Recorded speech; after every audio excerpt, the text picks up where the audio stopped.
A clear night. The oppressive heat of day overthrown by the crisp, cool air and the bejeweled blanket of darkness. Beneath it all, the devoted gather, undulating in a rhythmic mass of faith and contemplation. Rings within rings, lips furtively weaving prayer through the bitter cold and the thick incense. It is the eve of battle, and I have come to find my doom. I walk tentatively through the crowd. Cautious whispers of prayer escape the lips of the prostrate forms in the congregation. I'm moving deeper and deeper, my heart pounding in anticipation as I get closer to the core of their attention. A monstrous monolith of grim, blackened steel and intricate Gothic filigree. As beautiful in form as it is brutal in function, mightily stands the Anchorite, looming over us all. I approach, head bowed in supplication.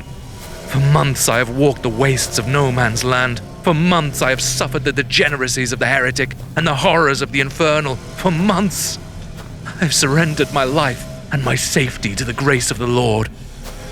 All to stand here at this time, in this place, to offer myself in sacrifice. I shake. I feel my strength leaving me, my resolve and my faith being tested by the sheer presence of the wonder before me. Anchorite! My voice trembles. Hear me! Slowly, with the grind and squeal of distressed metal and ancient gears, the baroque spire head of the creature turns towards me. I submit myself to you, Anchorite, on this the eve of battle. For my sins I beseech thee, upon thine wheel, break me! I find myself shouting those last words, scared that unless I force the air from my lungs, my resolve will fail. A long moment stretches out before us all. The congregation falls silent, and I feel the faceless gaze of the Anchorite pierce through to the very truth of all that I am. At last, the Anchorite speaks, the voice as harsh as the grinding of its movements.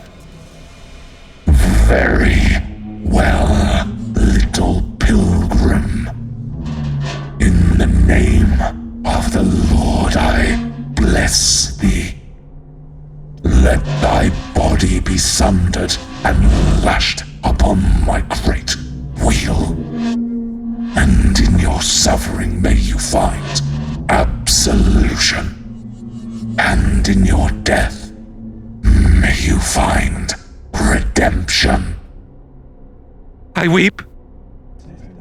The last of my strength leaves me as the congregation rises up, lifting me and carrying me towards the Anchorite and my final fate. Vicious in their devotion, the many hands of the faithful busy themselves, removing my clothes and tying my limbs to the mighty spokes of the Anchorite's great wheel. My joints are pulled taut at unnatural angles, bones breaking, tendons ripping, my flesh ruined. Each agony a testament to my sin, each misery the cleansing of stains upon my soul. The pain is glorious in its totality, but I do not cry out. I turn wet eyes to the sky and I whisper the Lord's Prayer till at last it is over. The hood is placed upon my head, for I am no longer a man, no longer a person, a brother, father, son. I am as much a part of the Anchorite as the mighty mace it wields in its other hand. I notice upon the horizon the faint light of dawn chasing away the darkness, just as our crusade chases away the evil of these lands. My stomach lurches as we move, the wheel on which I am mounted swaying with the thunderous footsteps of the Anchorite's march. I hear voices, war horns, prayer and hymn, and in my agony, I hear the voice of the Lord beckoning me to his side. And so I go, grateful for the blessing and honor of being allowed to perish upon the arm of the mightiest of God's warriors. Upon thine wheel I am broken, and upon thine wheel I am saved!